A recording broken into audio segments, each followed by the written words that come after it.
Joining us this morning is author and filmmaker Dinesh DSouza. Nice to see you, Dinesh. Welcome back. Good to be here. All right, this is a very timely subject matter that we're talking about because of what happened in Charlottesville. These American Nazis and this party decided that they were going to demonstrate. Counter-demonstrators joined in the fray, and what ended up was, of course, the death of this unfortunate death of this woman, the death of 2 police officers in a helicopter. All of this is just part of what we call American history. This is just because people have the right to demonstrate, and even the mayor of Charlottesville said this could have been a very peaceful demonstration were it not for some of the conflict. So let's get into your book, The Big Lie. What's really the origin of all of this? Well, ultimately, what these skirmishes are about is a narrative of American history. Who are the good guys? Who are the bad guys? Mm-hmm. And part of why the media is running with this whole Charlottesville narrative is it seems on the surface to support the idea that the bad guys are the right-wingers. Here you've got these neo-Nazis, these KKK guys, they seem to be for Trump. The good guys are fighting against them. But the whole thing is a kind of scam. And by that I mean, number one, the guy who organized this hate rally turns out to be a former Obama guy and an Occupy Wall Street guy. So right away, it's a little suspect. Number two, supposedly the demonstration was because they want to pull down this monument of Robert E. Lee. Robert E. Lee.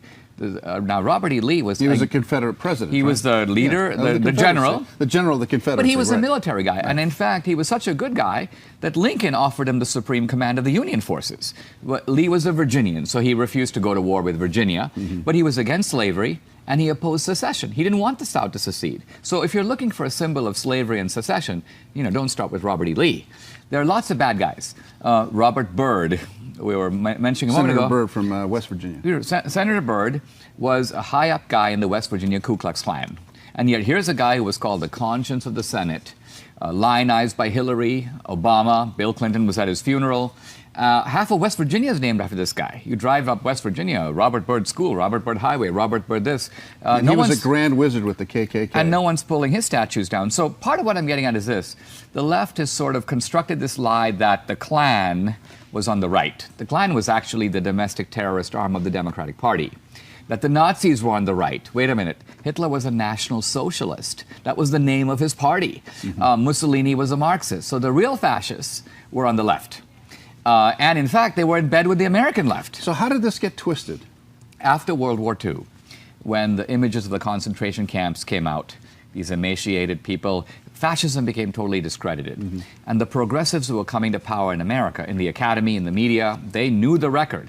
And they were like, we better cover this up. We don't want young people to link us with all this horrible stuff. So we're going to try to move fascism from the left-wing column, where it's always belonged, into the right-wing column, so we can smear our opponents from now on with the fascist label. It appears that they have been successful, though. They've been very successful, and this book is a sort of detoxifier. It's an antidote to these big lies. And by blowing up these big lies, we take away these false narratives. Because people talk about fake news. I'm into fake scholarship and fake history.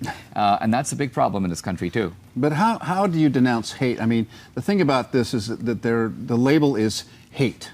Okay, we are against hate. We do not want to promote hate. Yet the First Amendment provides a forum for hate, or for anything that's different than what you believe. Anyone can say whatever they want, be it hate speech or not hate speech. How do you see that? Well, the way I see it is that you cross the line from speech into violence when you start beating people up and killing them, right? Sure, so yeah. The guy who plowed into That's criminal. That's criminal behavior. Yeah. Now, there were 200 people arrested for rioting, felony rioting, that's the charge, at the Trump inauguration. Now, normally these leftists are like, listen, we're noble rioters, put us in jail overnight, we'll be martyrs in the morning. Mm-hmm. But felony rioting is a crime with 5 to 10 years in prison. So if you want to lock up the white supremacists, and you should, who killed that woman, let's make sure we prosecute these dudes too, and let's see some prison sentences. Once we hold people accountable to the law, some of this will subside. So when I read this book, The Big Lie, what surprise am I going to read in this book? That JFK liked Hitler? That's a big surprise. The FDR was a fan of Mussolini, but I'll give you a bigger surprise. The Nazis, Hitler, developed some of their most genocidal schemes by taking ideas straight from the Democratic Party. I'm not saying that they were similar. I'm saying the Nazis got it. That seems outrageous to me. Well, I'll give you an example. So the Nazis are sitting in 1935. They're drafting the Nuremberg laws against Jews. And they go, we are great. We're creating the world's first racial state.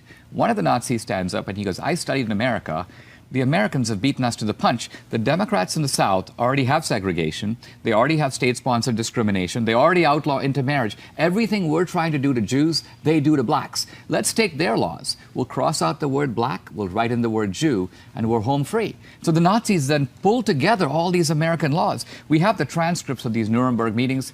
The book it's a window into history and a part of history that's not in our textbooks, but will be mind-blowing when people read it. Why do they want to quash this? They want to quash it because it spoils their meta story. Ultimately, the meta story is that the fascists are the Trumpsters, they're the right-wingers. The moment you see FDR, all the icons of progressivism in bed with Mussolini and early Hitler, it spoils their multicultural picnic. Well, it's an eye-opening read, Dinesh. It really is. As I read some excerpts of the book, I found it to be quite eye-opening. Thanks so much. Appreciate you being here. The book is called The Big Lie. Dinesh DSouza, available to you on Amazon, of course, at all bookstores, exposing the Nazi roots of the American left.